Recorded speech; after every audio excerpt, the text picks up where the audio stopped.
오늘 함께 나눌 하나님의 말씀은 디모데후서 2장의 말씀입니다. 바울은 디모데후서 2장에서 주님의 일꾼의 자세에 대해서 말씀해 주고 있습니다. 우리도 본문을 함께 살펴보면서 내가 주님의 좋은 일꾼인지 돌아보고 또 부족한 부분이 있다면 주님의 좋은 일꾼으로 세워지는 우리 모두가 될 수 있기를 간절히 소망합니다. 먼저 또 다른 일꾼이 필요함을 말씀합니다. 2절 말씀을 제가 읽어보겠습니다. 또 내가 많은 증인 앞에서 내게 들은 바를 충성된 사람들에게 부탁하라. 그들이 또 다른 사람들을 가르칠 수 있으리라. 아멘. 바울은 디모데가 바울에게서 들은 바를 충성된 사람들에게 또다시 가르치라고 합니다. 왜냐하면 많은 동역자가 필요했기 때문입니다. 바울은 예루살렘에만 머물지 않고 성령의 인도하심을 따라서 터키와 그리스, 마게도냐, 로마, 그리고 그 당시 땅끝이라고 여겼던 스페인까지 가서 복음을 전했습니다. 그러면서 가는 곳마다 많은 교회를 세웠고 많은 성도들이 세워졌어요. 그런데 그들을 돌봐줄 일꾼들이 여전히 부족했던 것입니다.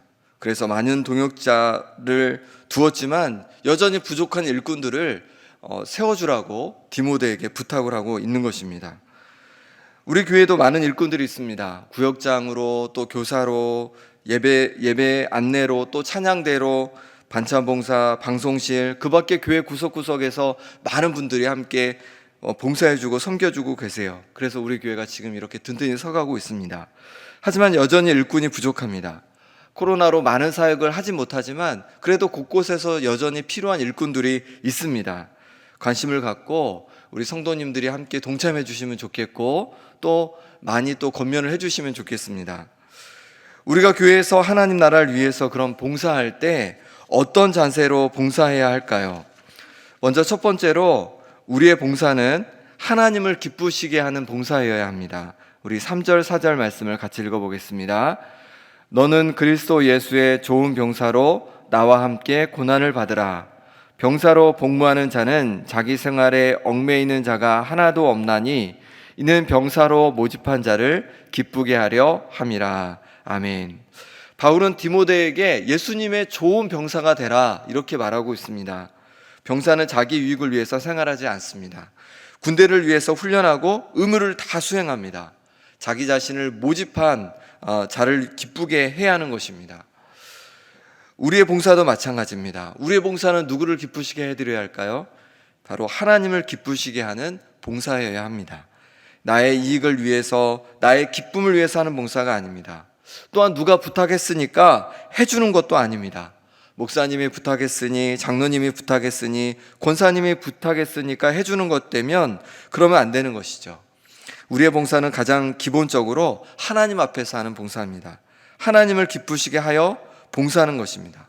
우리에게 부어주신 그 놀라운 은혜, 사랑, 우리에게 주신 그 생명, 우리가 기도할 때마다 응답해 주신 그 하나님 아버지의 은혜에 감사하며 하나님께 우리의 시간과 노력을 드리는 것이 바로 봉사입니다.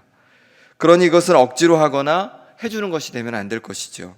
하나님을 위한 봉사인 것을 기억하고 마음을 다해 함께 봉사해가는 우리 성도님들 되시기 바랍니다. 봉사를 통해 사람들에게 인정을 받거나 나를 드러내려고 하는 것도 바른 방향이 아닙니다. 다른 사람이 알아주지 않더라도 우리 하나님께서 꼭 알아주실 줄 믿습니다. 하나님께 기쁨으로 드리는 것이 되면 되는 것이죠. 두 번째로 내 마음대로 봉사하는 것이 아니라 질서 있게 봉사해야 합니다. 5절 말씀 제가 읽어보겠습니다. 경계하는 자가 법대로 경계하지 아니하면 승리자의 관을 얻지 못할 것이며. 아멘. 경계하는 자는 규칙대로 경기를 해야 합니다. 축구를 하는데 공이 높이 온다고 그냥 골키퍼도 아닌데 손으로 치거나 공을 손으로 잡아버리면 안 되는 것이죠. 그럼 반칙입니다. 상대방에게 기회를 넘겨주게 되고 우리 팀에는 굉장한 위협이 될 수 있습니다. 경계하는 자는 규칙대로 해야 되는 것이죠. 교회에서 봉사하는 것도 마찬가지입니다. 봉사하니까 내 마음대로 하고 싶은 대로 봉사하면 된다? 그렇지 않습니다. 질서대로 봉사해야 합니다.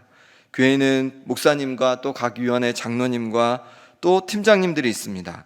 절차가 있습니다. 함께 협력하여서 질서 있게 봉사해 가야지 그것이 교회의 덕이 되고 도움이 되는 것입니다. 고린도전서 14장 33절에도 하나님은 무질서의 하나님이 아니시오 오직 화평의 하나님이시니라. 아멘.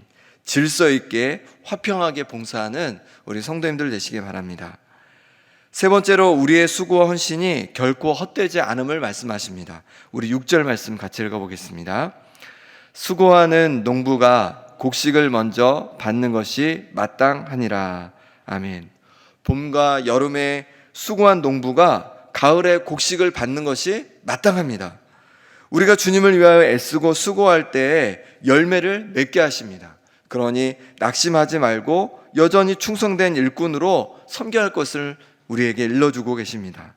때로 우리가 헌신한 수고가 아무 의미도 없는 듯 생각이 들 때도 있고 우리가 제대로 봉사하고 있는 것인가 라는 생각이 들 때도 있습니다. 그런데 주님은 우리의 수고가 결코 헛되지 않다라고 말씀하시고 잊지 않으신다 말씀하시고 열매를 맺게 해주신다고 말씀하시는 거예요. 바울은 지금 감옥에 있습니다. 열심히 복음을 전하였는데 오히려 감옥에 갇혔습니다. 수고와 고난과 인내에 대해서 아무 열매가 없는 것 같습니다. 하지만 바울은 그렇지 않다고 말하고 있습니다. 9절 말씀에 복음으로 말미암아 내가 죄인과 같이 매이는 데까지 고난을 받았으나 하나님의 말씀은 매이지 아니하니라. 아멘. 바울 자신은 복음을 전하다가 죄인처럼 감옥에 갇히고 매였지만 결코 복음은 갇히지 않았다고, 매이지 않았다고 말하고 있습니다. 하나님의 복음은 매일 수 없는 것이었습니다. 바울이 수고하며 여러 고난과 어려움을 인내할 때 복음을 듣고 하나님께서 많은 사람들이 주님께로 나오게 하셨습니다. 열매를 맺게 해주셨습니다. 10절 말씀에 그러므로 내가 택함 받은 자들을 위하여 모든 것을 참음은 그들도 그리스도 예수 안에 있는 구원을 영원한 영광과 함께 받게 하려 함이라 말씀합니다. 그렇습니다. 바울은 하나님 나라 복음을 전하면서 수없이 많은 어려움과 고난을 당했습니다. 그럼에도 인내하고 참으며 수고하고 애썼을 때 수많은 지역에 교회가 세워지게 되었고 많은 사람들이 구원에 이르게 되었습니다. 이것이 바울이 헌신한 것에 대한 열매였습니다. 주님을 위한 수고, 하나님 나라를 위한 수고 결코 헛되지 않습니다.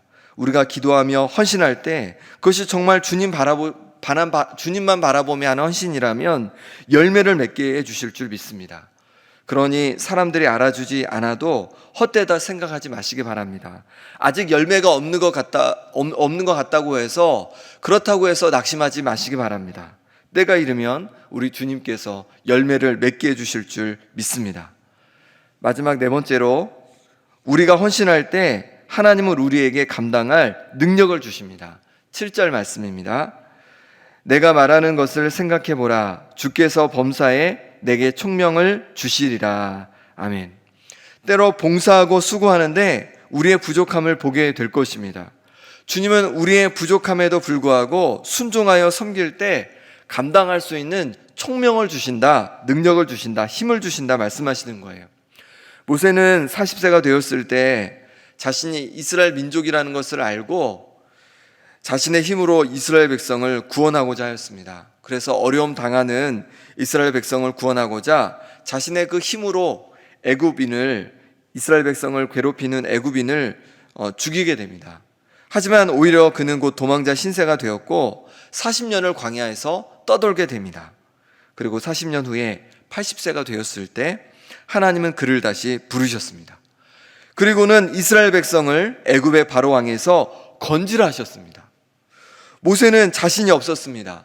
이미 나이도 많고 또 정말로 사람들에게 이렇게 말을 하거나 뭔가 했던 그런 기억이 너무 오래전인 거예요. 40년 동안 광야에서 그렇게 떠돌면서 살았기 때문에 그렇죠. 그래서 하나님께 말씀드립니다. 나는 할 수 없습니다. 나는 입술이 뻣뻣한 자입니다. 내가 어떻게 합니까? 이렇게 하나님께 말씀드립니다. 그때 하나님께서는 말을 잘하는 형 아론을 붙여줄 것이니 염려하지 말라고 하십니다. 그로 인해 모세는 형 아론과 함께 그 역할을 하나님께서 맡겨주신 사명을 훌륭하게 감당해냈습니다. 부족하다고 느낀 모세에게 아론이라는 동역자를 보내주셔서 그를 감당케 해주신 것입니다. 하나님께서는 이스라엘 백성들이 출애굽하여서 광야길을 갈 때 시내산으로 인도하셨습니다. 시내산에서 하나님은 성막을 짓는 방법을 자세히 알려주셨습니다. 그리고 하나님이 머무시는 성막을 누구를 통해서, 성막 안에 있는 여러 가지 기구들을 누구를 통해서 짓게 하셨냐면 부살렐이라는 사람을 통해서 짓게 하셨습니다. 그런데 짓게 하실 때 그냥 짓게 하신 것이 아닙니다. 출애굽기 31장 1절부터 5절에 보니까 이렇게 말씀합니다.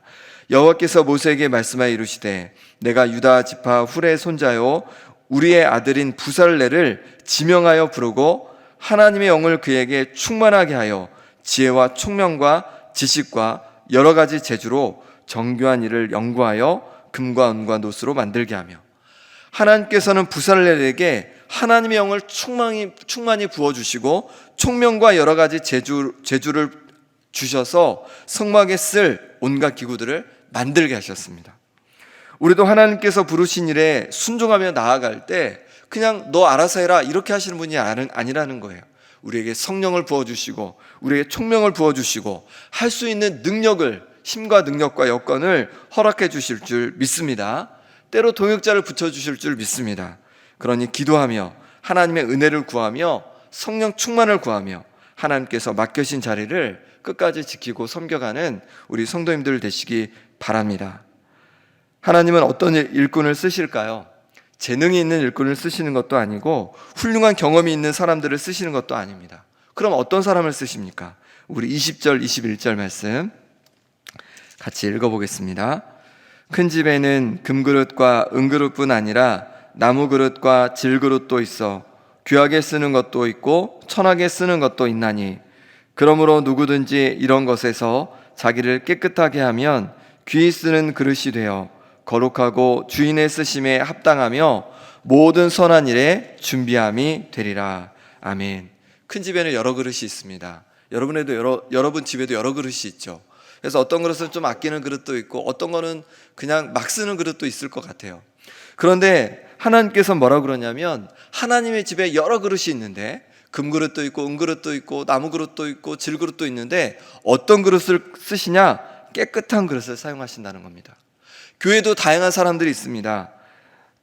특별히 재능을 가진 성도님들도 있고 또 많은 재물을 가진 성도님들도 있고 사회적으로 명성을 가진 성도님들도 있습니다.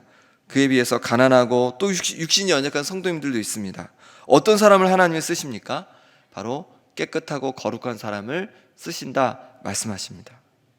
우리가 물을 마시려 하면 어떤 그릇에 마시겠습니까? 아무리 많은 그릇이 있어도 설거지가 되어 있지 않으면 거기다가 물을 담아 마실 수가 없습니다. 깨끗하게 씻어야지 그 그릇에 물을 마실 수 있는 것이죠.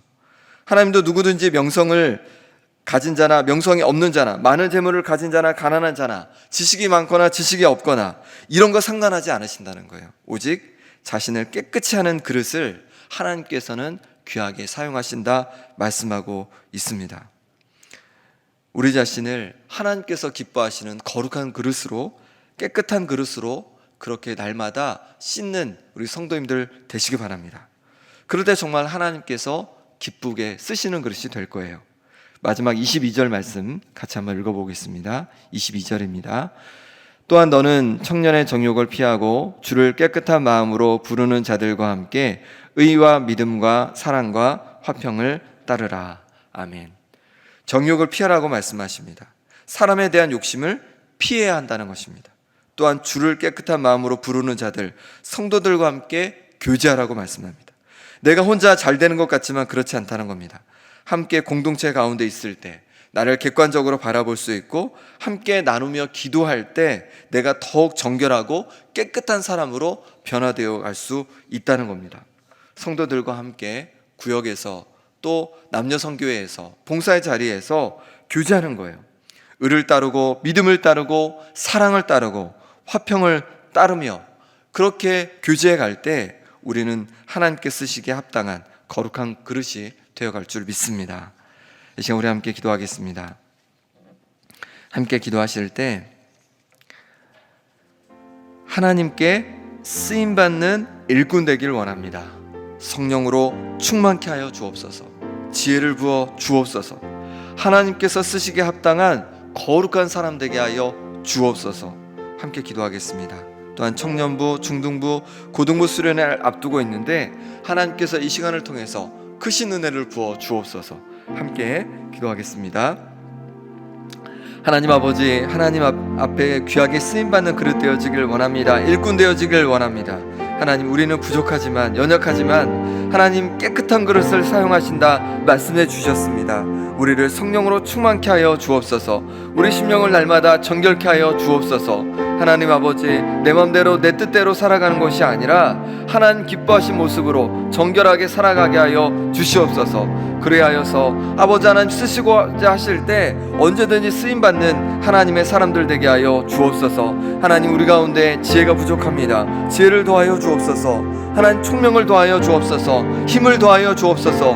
능력을 더하여 주옵소서. 동역자를 부어 주시옵소서. 성령으로 충만케 하여 주옵소서. 그래서 주님께서 맡겨주신 사역들을 능력 있게 온전히 감당할 수 있도록 역사하여 주시옵소서.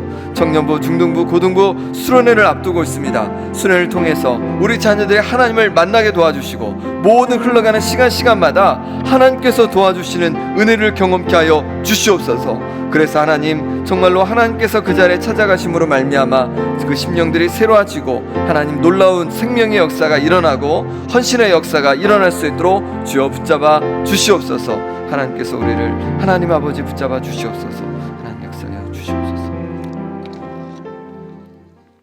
하나님 아버지, 부족하고 연약하지만 우리를 하나님의 일꾼으로 불러주시니 감사합니다.